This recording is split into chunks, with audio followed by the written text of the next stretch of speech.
Ma famille s'attendait à ce que je garde leurs enfants pendant des vacances que j'avais payées.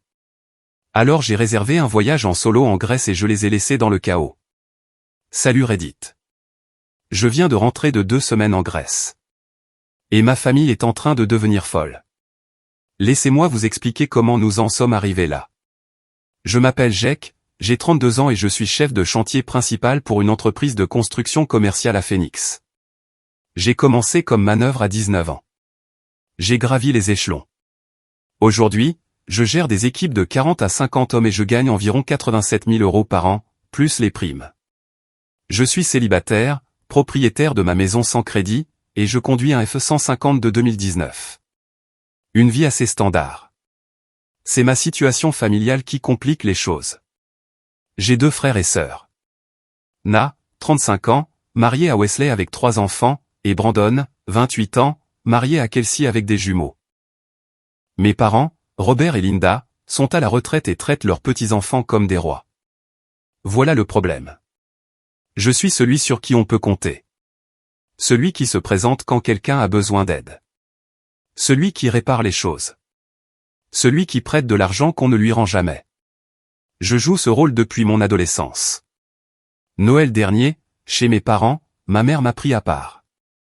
Jake, chérie, nous n'avons pas eu de vraies vacances en famille depuis des années. Ne serait-ce pas merveilleux si nous pouvions tous partir quelque part ensemble? Je me suis immédiatement méfié. À quoi pensais-tu? Peut-être la Floride, la Californie, un endroit que les enfants adoreraient. Avance rapide jusqu'en février, chez Na pour notre dîner de famille mensuel. J'avais apporté des lasagnes du commerce. Après le dîner, pendant que nous rangions, maman a de nouveau abordé le sujet des vacances.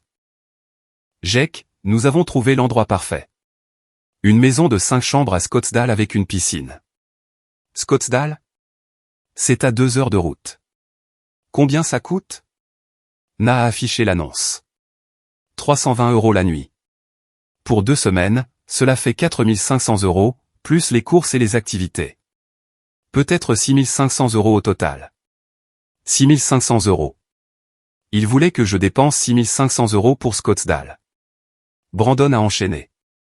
Tu sais, tu es le seul qui peut rendre ça possible. Na et moi avons des prêts immobiliers. Maman et papa ont un revenu fixe. J'aurais dû dire non. Au lieu de ça, j'ai dit, laissez-moi y réfléchir. La campagne de pression a été intense. Na envoyé des vidéos de ses enfants excités à l'idée de la maison de plage. Maman a appelé 2 fois. Brandon a envoyé par texto des articles sur les liens familiaux. Papa a appelé samedi matin. Ta mère et moi ne rajeunissons pas. Nous ne savons pas combien d'autres occasions nous aurons de créer des souvenirs comme celui-ci. Le chantage affectif a fonctionné. D'accord, je le ferai. J'ai réservé la maison, envoyé la confirmation sur le chat de la famille et j'ai été bombardé de messages enthousiastes. La planification s'est poursuivie tout au long du printemps. Chaque dîner de famille s'est transformé en séance de planification des vacances. Na a fait des feuilles de calcul. Brandon a créé des calendriers. Maman a commencé un tableau Pinterest. Puis, 3 semaines avant le voyage, la vraie bombe a été lâchée chez mes parents. Na avait son ordinateur portable sorti. Wesley et moi voulons quelques soirées en amoureux pendant notre séjour. Les restaurants du centre-ville de Scottsdale, ce nouveau bar à vin. Ça a l'air charmant, a dit maman. Robert et moi voulons jouer au golf. Brandon a hoché la tête. Kelsey et moi voulons vraiment du temps en couple. Je ne voyais pas encore le problème. D'accord. Vous avez prévu une garde d'enfants? 5 pères d'yeux se sont tournés vers moi. Eh bien, c'est de ça que nous voulions parler, a dit Na. Puisque tu seras là de toute façon, tu pourrais garder les enfants quand nous sortirons. La pièce m'a semblé très petite. Attendez, quoi? C'est logique, a ajouté Brandon. Tu es célibataire. Tu n'as personne avec qui sortir. Les enfants t'adorent. J'ai regardé autour de moi. Vous voulez que je paie pour ces vacances et que je garde les enfants de tout le monde pendant que vous sortez? Ce n'est pas du babysitting quand c'est la famille, a dit maman. C'est aider. Wesley s'est penché en arrière. C'est en quelque sorte ton cadeau de vacances pour tout le monde. Ce ne serait pas juste que tu fasses ton propre truc pendant que tout le monde crée des souvenirs de famille. Papa a pris la parole. N'en fais pas toute une histoire. Nous te demandons de prendre quelques tours de garde pour que les couples puissent passer du temps ensemble. Combien de soirées en amoureux? Na a jeté un œil à son ordinateur. Wesley et moi en voulons 3 ou 4. Brandon en veut 3. Maman et papa veulent 2 journées de golf et un dîner. 10 occasions distinctes de surveiller 5 enfants de moins de 10 ans pendant que tout le monde profitait des vacances que j'avais payées. J'ai besoin d'y réfléchir, ai-je dit en me levant. Je dois me lever tôt demain. C'est pendant le trajet du retour que j'ai vraiment commencé à réaliser. Ils ne m'avaient pas demandé si je voulais partir en vacances avec eux. Ils m'avaient demandé de les financer. Et maintenant, ils ne prévoyaient même pas que j'en profite. On attendait de moi que je serve de garde d'enfants non rémunérés pendant qu'ils sortaient tous s'amuser. J'ai passé cette nuit-là à faire quelque chose que j'aurais dû faire des mois plus tôt. Relire la conversation de groupe familial depuis le début de la planification des vacances. Les messages étaient révélateurs. De Na, en mars, Jake va adorer avoir tous les enfants autour de lui. Il est toujours si doué avec eux. De Brandon, on devrait s'assurer que Jake a plein de choses à faire. On ne veut pas qu'il se sente exclu ou quoi que ce soit. De ma mère, je suis si contente que Jake soit célibataire pour ce voyage. Ça simplifie tellement la logistique. Ils avaient planifié ça depuis le début. L'attente que je sois la garde d'enfants intégrée n'était pas une demande de dernière minute. C'était prévu depuis le départ. Ils n'avaient simplement pas pris la peine de me le dire avant que j'ai déjà dépensé 4 500 € pour la maison. Mardi soir, mon pote Craig a appelé. On se connaît depuis le lycée. On a pris des chemins différents après le diplôme, mais on est resté proches. Il est maintenant ingénieur en mécanique, marié et père de 2 enfants. Salut mec, ça te dit de dîner vendredi, a-t-il demandé. Ouais, ça marche. Ce nouveau resto de burger en ville. Parfait. Comment avance la planification des vacances en famille? Ta sœur en a parlé quand je l'ai croisée à Target la semaine dernière. Bien sûr qu'elle l'a fait. Ça avance. On part dans 3 semaines. Super. Vous allez où? Scottsdale. Il y a eu une pause. Scottsdale. Ce n'est pas à genre 2 heures de route? Si. Où? Eh bien, amuse-toi bien, j'imagine. Au moins, ce sera relaxant. J'ai ri sans aucune once d'humour. En fait, ils ont décidé que je serai le babysitter pendant tout le voyage pendant que les autres sortiront pour s'amuser. Une autre pause. Plus longue cette fois. Attends, quoi? Je lui ai expliqué toute la situation. Les 6 500 € que j'avais dépensés, les attentes en matière de garde d'enfants, la manière décontractée dont il l'avait annoncé comme si de rien n'était. Mec, a dit Craig quand j'ai eu fini, c'est complètement abusé. S'il te plaît, dis-moi que tu ne vas pas accepter ça. Je ne sais pas quoi faire d'autre. J'ai déjà payé pour la maison. Alors, accepte la perte financière et fais autre chose de tes vacances. Tu as 2 semaines de congé, non? Va quelque part où tu as vraiment envie d'aller. Comme où? Je ne sais pas, mec. N'importe où, sauf dans une maison à Scottsdale à garder les enfants des autres pendant qu'ils vont faire des dégustations de vin. Après avoir raccroché, je suis resté assis sur mon canapé, fixant mon ordinateur portable. Craig avait raison. J'avais 2 semaines de vacances de prévues. Je pouvais aller n'importe où, faire n'importe quoi. L'argent pour la location de la maison était déjà dépensé, mais cela ne signifiait pas que je devais me présenter et jouer le rôle qu'il m'avait assigné. J'ai ouvert un nouvel onglet de navigateur et j'ai tapé « Meilleure destination de vacances pour voyageurs solo en juillet ». Le premier résultat était un article sur la Grèce. Des plages magnifiques, une histoire ancienne, une nourriture incroyable, et relativement abordable si on évitait les pièges à touristes de la haute saison. J'ai cliqué sur des images de Santorin, ces bâtiments blancs aux dômes bleus, une eau cristalline, des couchers de soleil qui semblaient tout droit sortis d'une carte postale. J'ai passé les 2 heures suivantes à regarder les vols et les hôtels. Un billet aller-retour pour Athènes coûtait 875 €. 2 semaines à naviguer entre Athènes, Mykonos et Santorin, en séjournant dans des hôtels décents mais pas luxueux, me coûterait environ 3200 € au total, nourriture et activités comprises. J'avais déjà dépensé 6 500 € pour Scottsdale. Qu'est-ce que 3200 € de plus pour vraiment profiter de mes vacances? Plus j'y pensais, plus cela avait du sens. Je pouvais réserver ce voyage, aller en Grèce, et laisser ma famille se débrouiller avec leurs problèmes de garde d'enfants dans la maison que j'avais insisté pour que je loue pour eux.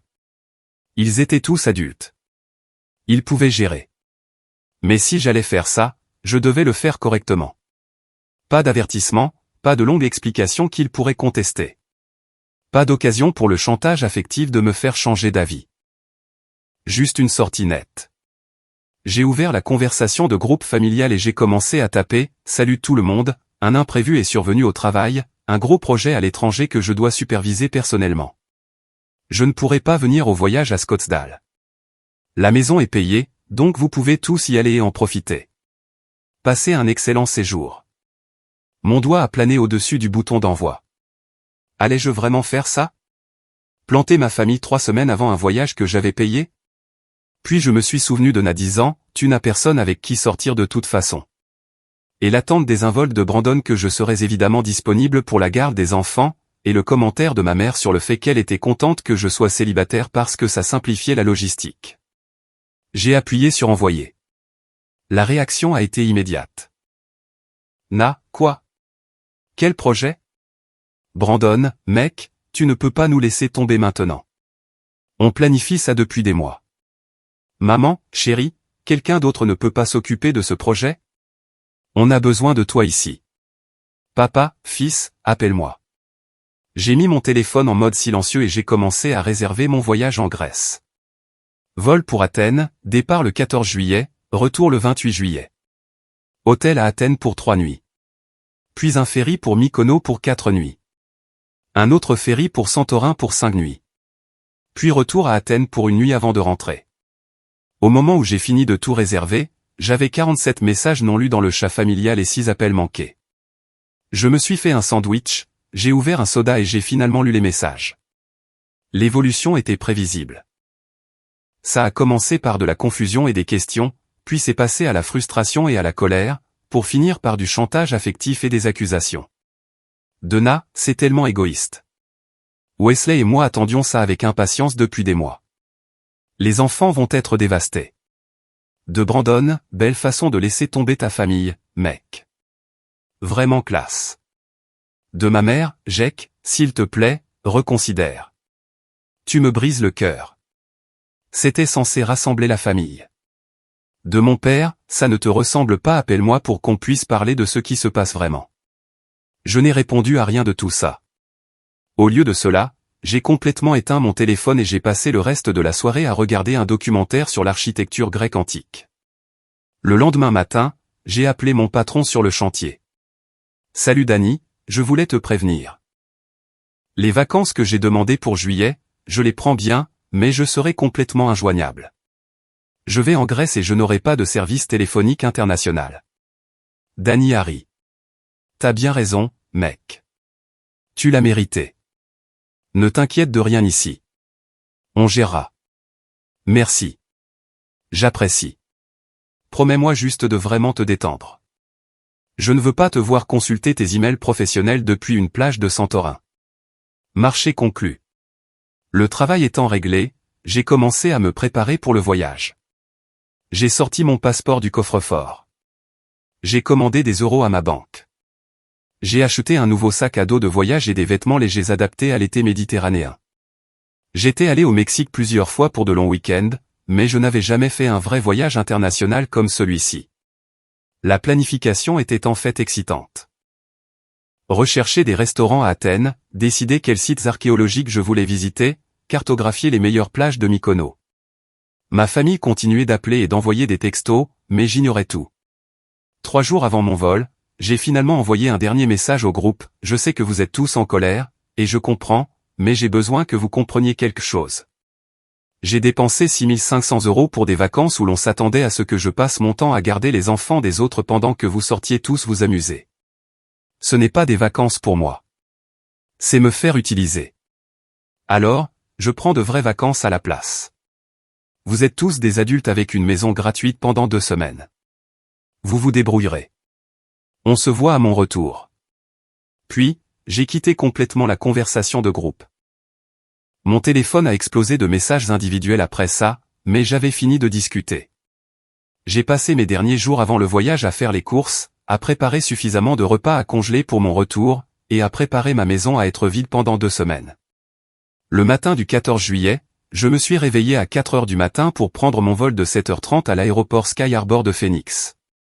J'ai vérifié 2 fois mon passeport, mes billets et mes confirmations d'hôtel. J'ai attrapé mon sac à dos et je suis parti pour l'aéroport.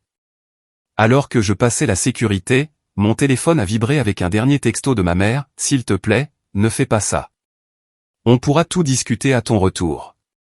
Ne gâche juste pas ces vacances pour tout le monde. » J'ai éteint mon téléphone, je l'ai mis dans mon sac à dos et je ne l'ai pas rallumé pendant les 13 jours suivants.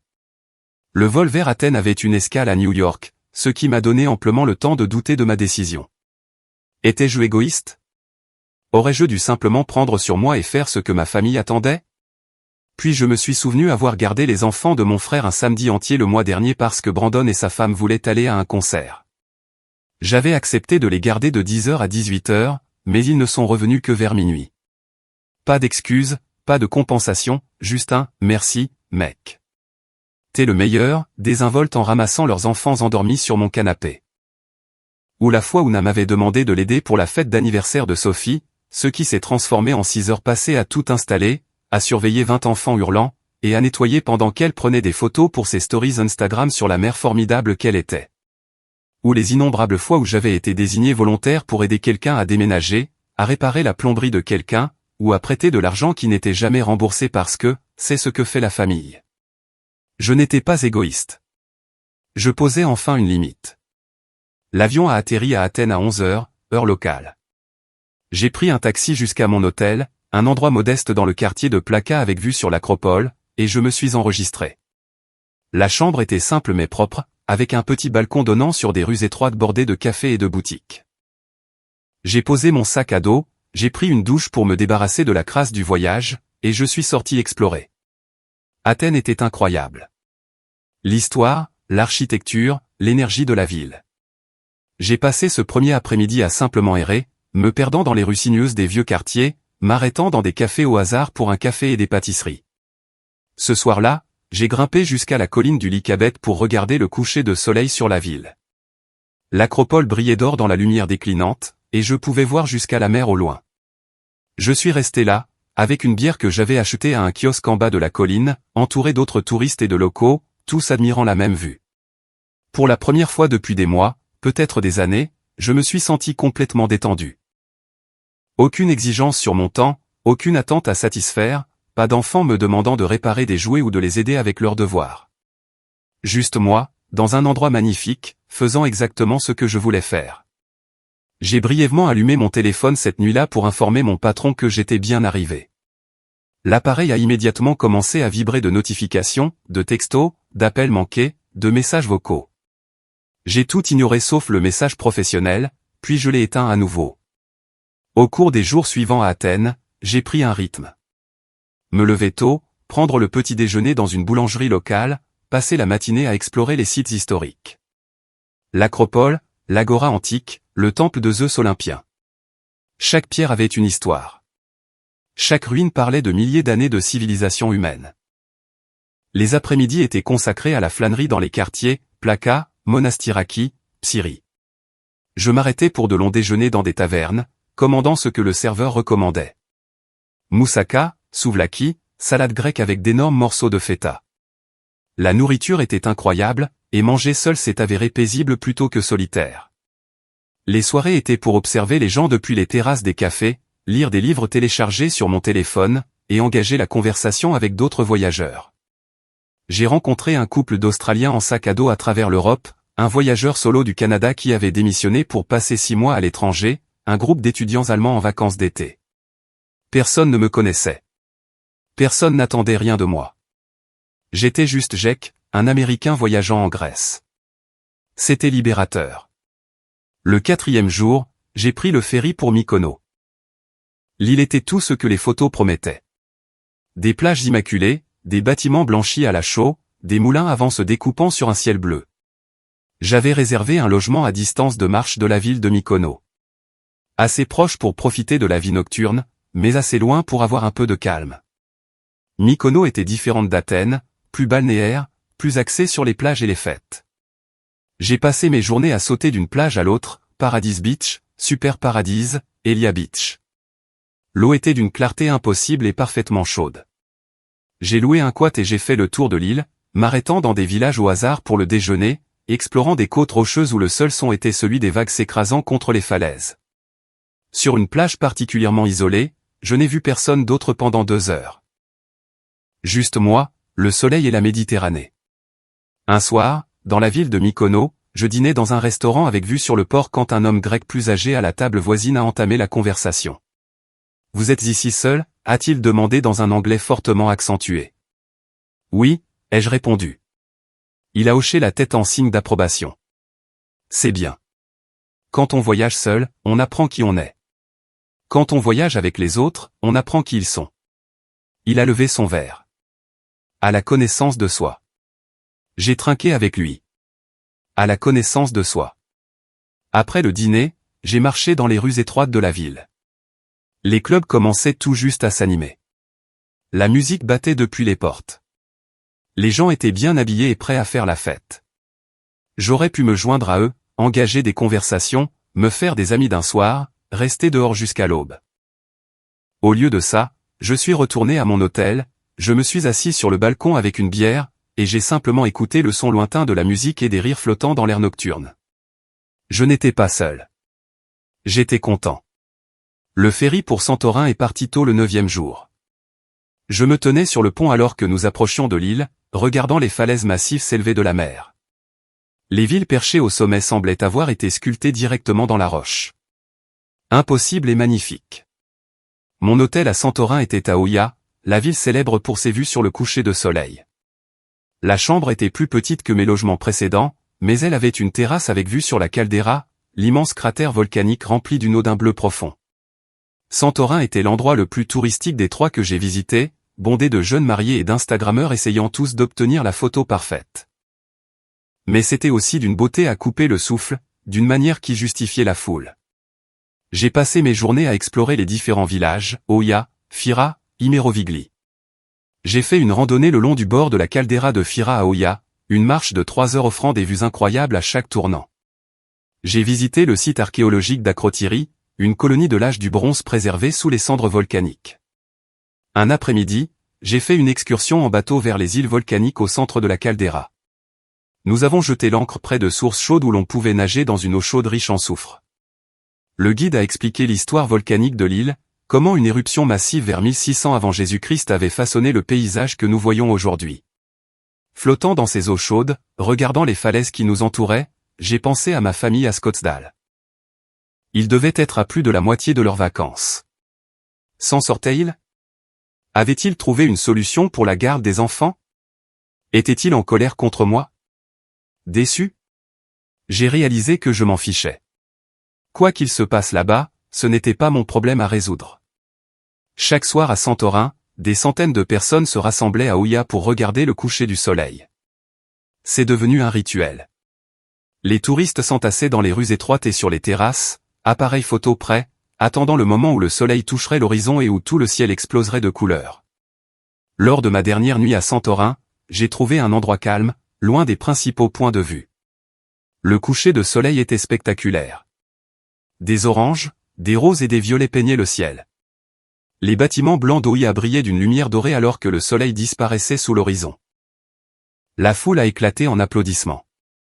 Je n'ai pas applaudi. Je suis juste resté là, à tout absorber, reconnaissant d'avoir choisi ça plutôt que 2 semaines dans une maison de location à garder les enfants des autres. Le ferry pour Athènes est parti le lendemain matin. J'ai passé ma dernière nuit en Grèce à me promener une dernière fois dans Plaka, disant au revoir à une ville que j'avais appris à aimer. Demain, je rentrerai à Phoenix, à la pagaille qui m'attendait avec ma famille. Mais ce soir, j'étais encore là, encore en vacances, encore juste Jack, exactement là où je voulais être. Le vol de retour m'a semblé plus long que l'aller, probablement parce que je savais ce qui m'attendait. La réalité, les conséquences, la colère et la déception de ma famille. J'ai rallumé mon téléphone lorsque nous avons atterri à New York pour l'escale. Les notifications de messages ont mis près de 2 minutes à se charger complètement. 127 messages textes non lus, 43 appels manqués, 18 messages vocaux. Je n'ai rien lu ni écouté. J'ai juste envoyé un rapide texto à mon patron, atterri à New York. Devrait être à la maison vers 20h, heure de Phoenix. À lundi. L'aéroport de Phoenix était exactement comme je l'avais laissé 2 semaines plus tôt. Chaud, bondé, sentant le cinnamon et le stress. J'ai récupéré mon sac à dos au carrousel à bagages et je me suis dirigé vers le parking où j'avais laissé mon camion. Le trajet jusqu'à la maison était familier d'une manière à la fois confortable et légèrement décevante. 2 semaines en Grèce avaient rendu Phoenix plate et beige en comparaison. Les montagnes étaient toujours belles, mais elles manquaient des côtes spectaculaires et des ruines antiques que j'avais explorées. Je me suis garé dans mon allée à 20h30. La maison était exactement comme je l'avais laissée. Lumière sur minuterie, courrier s'empilant dans la boîte, pelouse légèrement envahie mais pas trop. J'ai traîné mon sac à dos à l'intérieur, je l'ai laissé près de la porte et je suis resté debout dans mon salon pendant 1 minute. Voyage terminé. Retour à la vie réelle. Mon téléphone a vibré. Un texto de Na. On sait que tu es de retour. On doit parler. Viens chez papa et maman demain à 10h. Pas de « bon retour », pas de « j'espère que tu as passé un bon voyage ». Juste une convocation à une réunion de famille où je serai probablement sermonné sur mon comportement. J'ai répondu « j'y serai à 11h. Puis j'ai commandé une pizza, j'ai défait mon sac à dos et je suis allé me coucher. Le lendemain matin, j'ai dormi jusqu'à 10h. Le plus tard que j'ai dormi depuis des années. J'ai fait du café, j'ai pris mon temps pour me préparer et je suis arrivé chez mes parents à 11h15. Mon camion était le dernier véhicule dans l'allée. Tout le monde était déjà là. Je suis entré sans frapper. Ils étaient tous dans le salon, disposés comme un tribunal, prêts à rendre leur jugement. Maman et papa sur le canapé, Na et Wesley dans les fauteuils, Brandon et Kelsey sur des chaises de salle à manger qu'ils avaient traînées. Tous me regardaient comme si j'avais commis un crime de guerre. C'est gentil de ta part de te montrer, a dit Brandon. J'ai pris une chaise de la salle à manger, je l'ai positionnée en face du canapé et je me suis assis. Vous avez dit qu'on devait parler. Parlons. Ma mère s'est mise à pleurer presque immédiatement. Comment as-tu pu nous faire ça? On comptait sur toi. Vous comptiez sur moi pour être votre garde d'enfant gratuite, ai-je corrigé. C'est différent. Ce n'est pas de la garde d'enfant quand c'est la famille, a lâché Na. La même phrase qu'avant, comme si la répéter la rendait vraie. D'accord, alors comment appelleriez-vous ça? Je paie pour les vacances, puis je les passe à surveiller vos enfants pendant que vous sortez. On t'aurait aidé, a offert Wesley faiblement. Vraiment? Parce que le plan que vous m'avez présenté impliquait plusieurs soirées en amoureux pour toi et Na, plusieurs parties de golf pour papa et maman, et des sorties pour Brandon et Kelsey. Quand exactement étais-je censé profiter des vacances que j'avais payées? Personne n'avait de réponse à ça. Mon père s'est penché en avant. Fils, tu as embarrassé cette famille. Tu sais ce qu'on a dû dire aux gens? Que tu nous as plantés à la dernière minute pour un prétendu projet de travail? Puis on découvre que tu es allé en Grèce. Comment crois-tu que ça nous a fait paraître? Je me fiche de comment ça vous a fait paraître.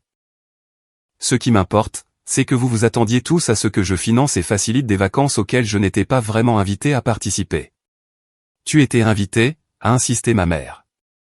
Tu as juste décidé d'être égoïste à la place. Étais-je invité, ou mon argent était-il invité? Parce que de mon point de vue, vous vouliez mon portefeuille, pas moi. Na s'est levé, le visage rouge. Tu sais quoi? Peut-être qu'on s'attendait à ce que tu aides avec les enfants parce que c'est ce que font les oncles. C'est ce que fait la famille. Et si tu n'étais pas si égocentrique, tu le comprendrais. Aider avec les enfants occasionnellement? Bien sûr. Être le baby-sitter désigné pendant 2 semaines d'affilée? Ce n'est pas aider. C'est être utilisé. Utilisé? Brandon a ri amèrement. Tu parles d'être utilisé alors qu'on a toujours été là pour toi. Qui t'a aidé à emménager dans ta maison? Qui vient à tes dîners d'anniversaire? Qui t'inclut dans les trucs de famille même si tu es toujours en train de faire ton propre truc? C'était le moment où j'étais censé me sentir coupable. Censé m'excuser et admettre que j'avais surréagi. Censé reprendre mon rôle assigné de frère fiable qui répare les choses et ne se plaint pas. Au lieu de ça, j'ai sorti mon téléphone et j'ai ouvert mon application bancaire. Vous voulez parler de qui a été là pour qui?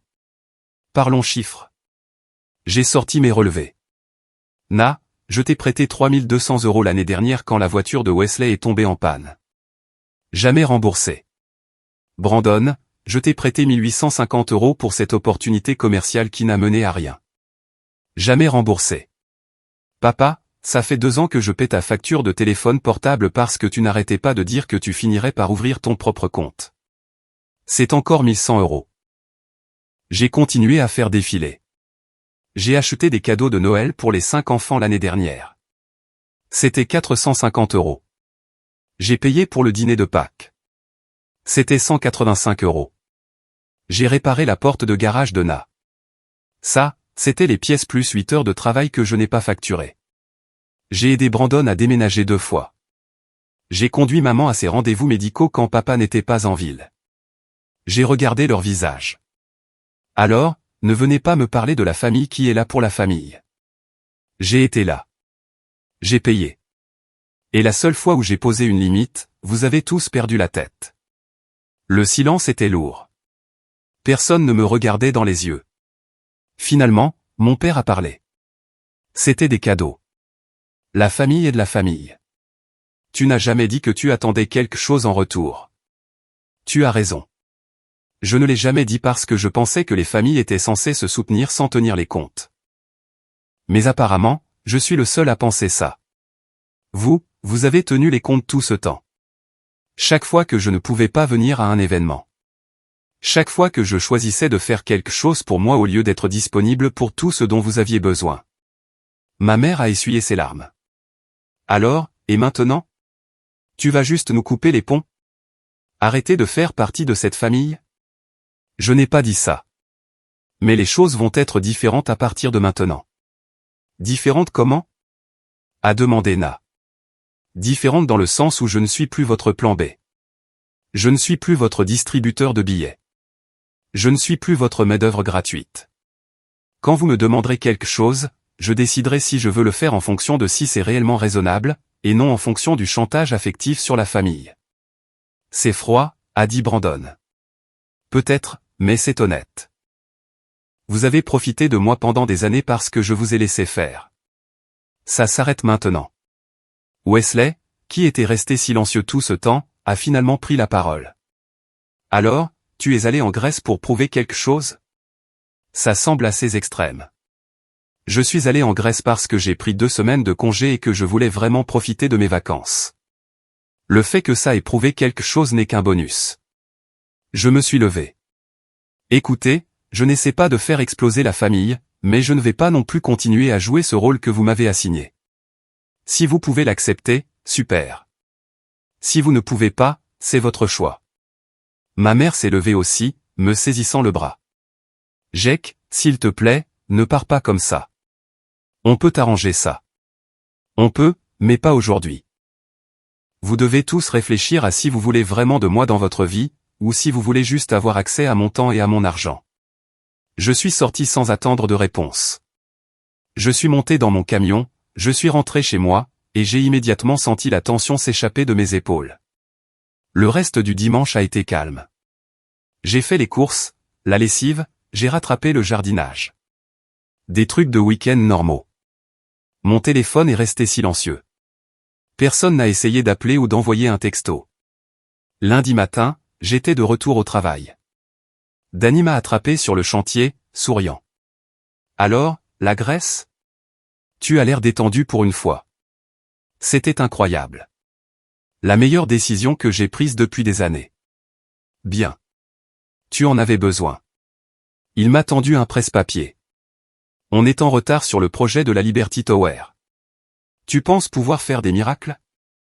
Ouais, je peux m'en occuper. Reprendre le rythme du travail a été plus facile que prévu. Inspection de site, gestion d'équipe, gestion des sous-traitants qui ne savaient pas lire les plans. Des problèmes familiers avec des solutions familières. Pendant le déjeuner, j'ai sorti mon téléphone et j'ai fait défiler les photos de Grèce. Le Parthénon au coucher du soleil, les plages de Mykonos, cette vue incroyable depuis mon hôtel à Santorin. Ça semblait déjà être un lointain souvenir, mais un bon. Craig a appelé ce soir-là. Mec, tu es allé en Grèce. Pourquoi tu ne me l'as pas dit? C'était un peu à la dernière minute. Comment tu as su? Ta sœur a posté quelque chose de passif-agressif sur les réseaux sociaux à propos des membres de la famille qui choisissent les vacances plutôt que les obligations familiales. Il m'a fallu environ 3 secondes pour comprendre de qui elle parlait. J'ai ri. Ouais, ça lui ressemble bien. Alors, qu'est-ce qui s'est passé? Raconte-moi tout. Je lui ai raconté toute l'histoire. La réunion de famille où ils ont révélé leurs attentes, ma décision de les laisser tomber, les 2 semaines en Grèce, et la confrontation d'hier.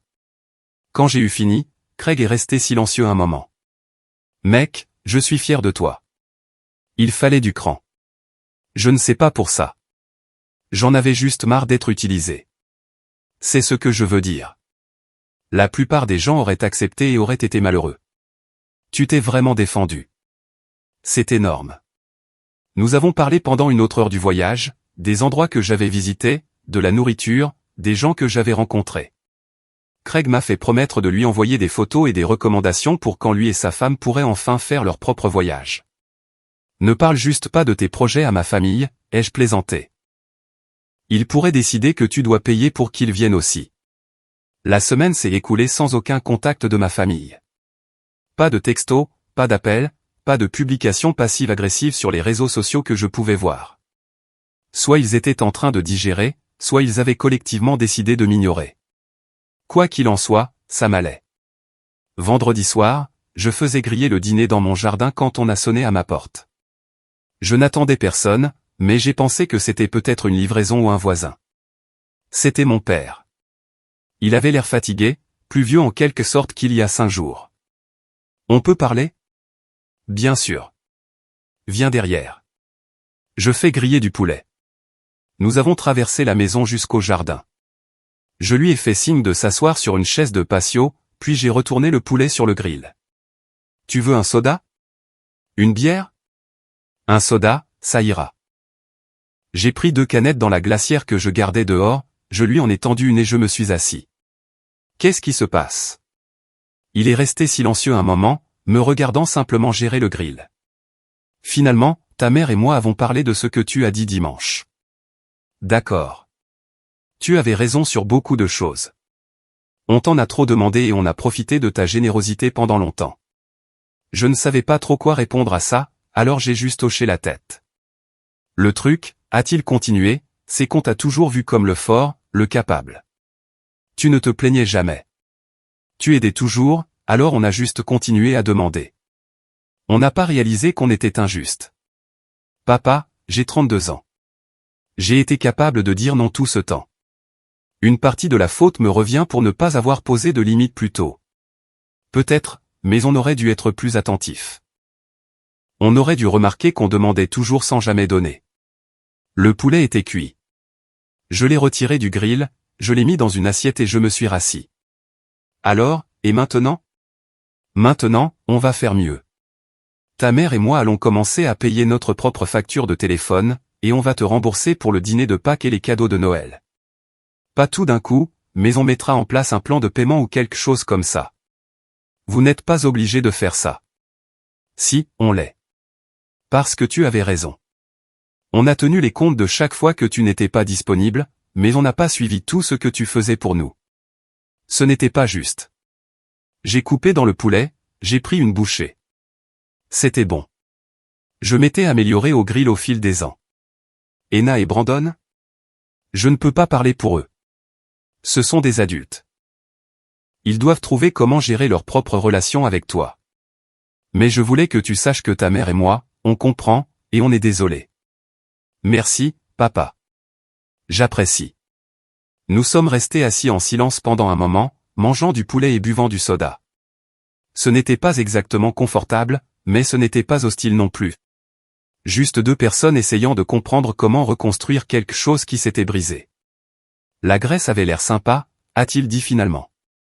Ta mère a vu les photos que tu as postées. J'en avais posté quelques-unes sur les réseaux sociaux. Rien de fou, juste quelques photos de paysages et quelques selfies. C'était incroyable. Je pense déjà à y retourner un jour. Bien. Tu devrais. La vie est trop courte pour ne pas voir le monde. Il a fini son soda, s'est levé. Je devrais y aller. Ta mère prépare un rôti et elle s'énerve si je suis en retard. Et, papa. Il s'est retourné. Je n'essaie pas de couper les ponts avec tout le monde. J'ai juste besoin que les choses soient différentes. Je sais. Et elles le seront. Ça prendra du temps, mais on y arrivera.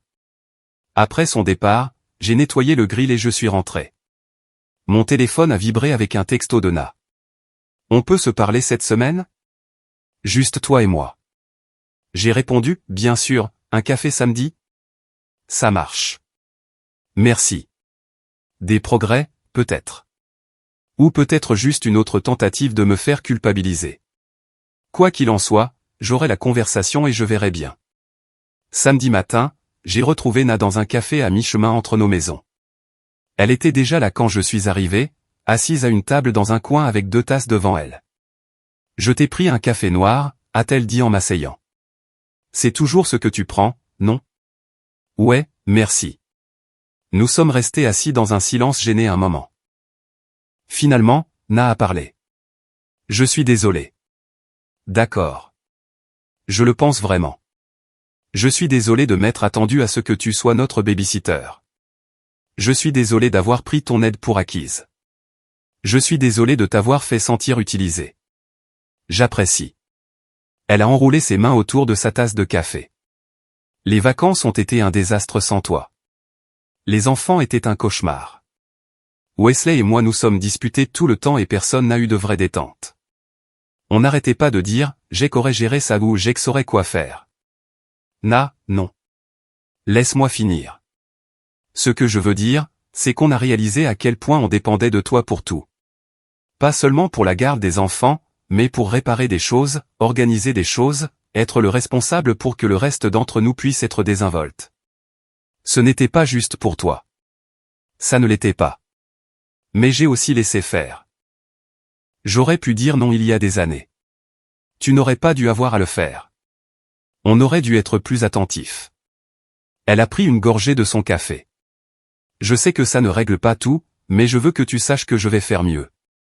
Plus de présomption que tu es disponible pour la garde des enfants.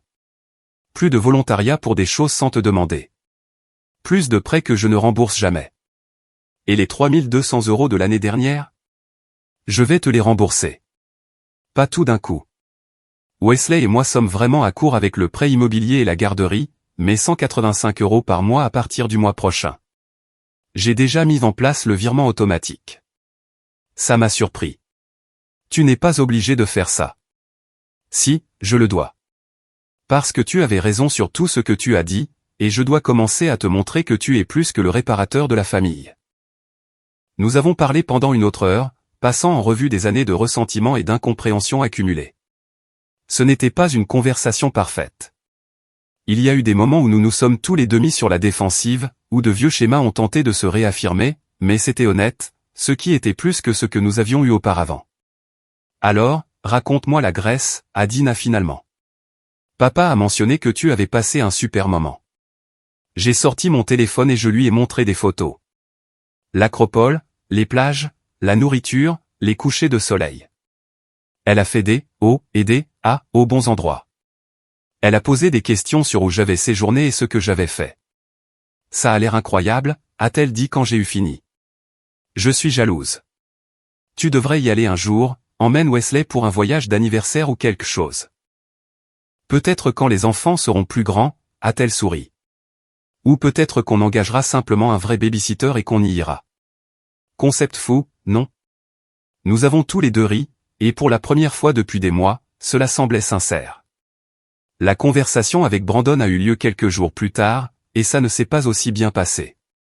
Il était sur la défensive, insistait sur le fait que j'avais surréagi et essayait constamment de transformer ça en une dispute sur mes priorités. Nous avons fini par convenir d'être en désaccord et de garder nos distances pendant un certain temps.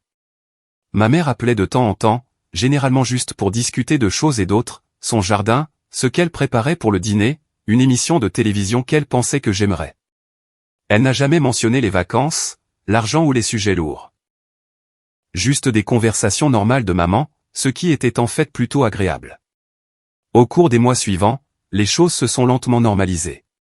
Na a tenu parole pour le plan de paiement.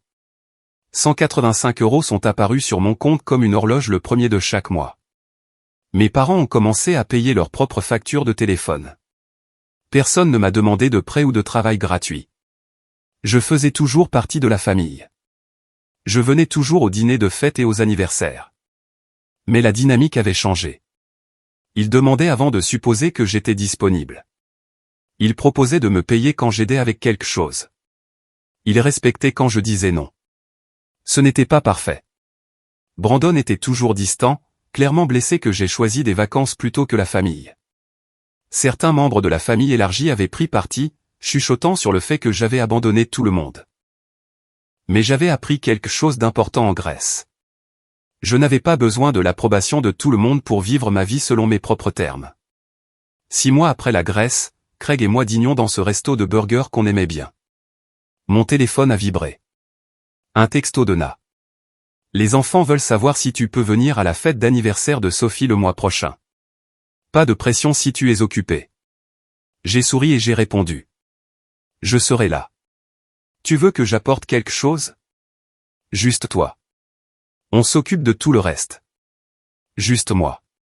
C'est tout ce qu'il voulait maintenant. Pas mon argent, pas mon travail, pas mon temps, sauf si j'étais prêt à le donner. Juste moi, venant parce que je le voulais, pas parce que j'y étais obligé. J'ai regardé Craig de l'autre côté de la table. Tu sais quoi? Les choses vont plutôt bien en ce moment. Ouais. Ouais. J'ai ma maison, mon travail, ma liberté. Ma famille apprend à respecter les limites. Et j'ai un voyage en Islande à préparer. Tu vis le rêve, mon frère.